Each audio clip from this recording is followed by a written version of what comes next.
வணக்கம். ஓம் நமோ நாராயணா. தன்னை அர்ப்பணித்துக் கொள்ளும் பக்தனுக்கு தம்மையே வழங்க முன் வருவான் இறைவன். இறைவனுக்கு உரியதெல்லாம் பக்தனுடையதாகிவிடும். அப்பொழுது அவன் இல்லை என்கிற நிலையில் இருக்க மாட்டான்.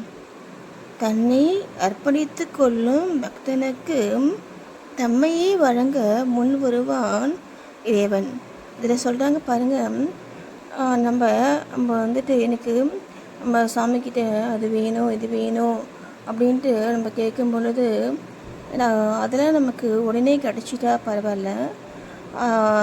அப்போது நமக்கு இது எப்படி நம்ம கடவுள்கிட்ட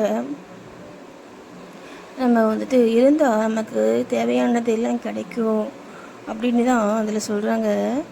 இப்போது தன்னையே அர்ப்பணித்து கொள்ளும் பக்தனுக்கு தம்மையே, புரியுதுங்களா, தன்னையே வந்துட்டு வழங்க முன் வருவான் இறைவன். புரியுதுங்களா? அந்த என்னன்னா அவங்க வந்து வழங்க முன் வருவாங்கன்னு சொல்கிறாங்க. அப்போது இறைவனுக்கு உரியதெல்லாம் பக்தனுடையதாகிவிடும். புரியுதா? அப்போது அந்த கடவுளுக்கு வந்து என்னென்ன இருக்கோ அவங்க கடவுள்கிட்ட இல்லாதது ஏதாவது வந்து இருக்குங்களா என்ன இல்லையா? கடவுள்கிட்ட எல்லாமே இருக்கு இல்லையா? அப்போது கடவுளுக்கு என்னென்ன இது இருக்கோ, என்னென்ன செல்வங்கள், என்னென்ன குணங்கள், என்னென்ன நன்மைகள் இருக்கோ கடவுள்கிட்ட, அது எல்லாமே வந்துட்டு நம்ம அந்த யார் வந்துட்டு வணங்குறாங்களோ அவங்களுக்கு சேர்ந்து தான் மாறிடும். சரிங்களா? அப்போது அவங்களுக்கு இல்லை அப்படிங்கிற நிலையிலேயே அவங்க இருக்க மாட்டாங்க.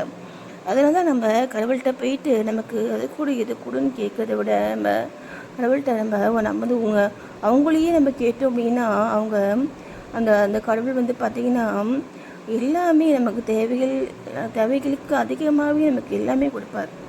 நம்முடைய பிரார்த்தனை வந்துட்டு எந்த மாதிரி இருக்கிறது தான் நமக்கு நல்லது. ஓம் நமோ நாராயணாய.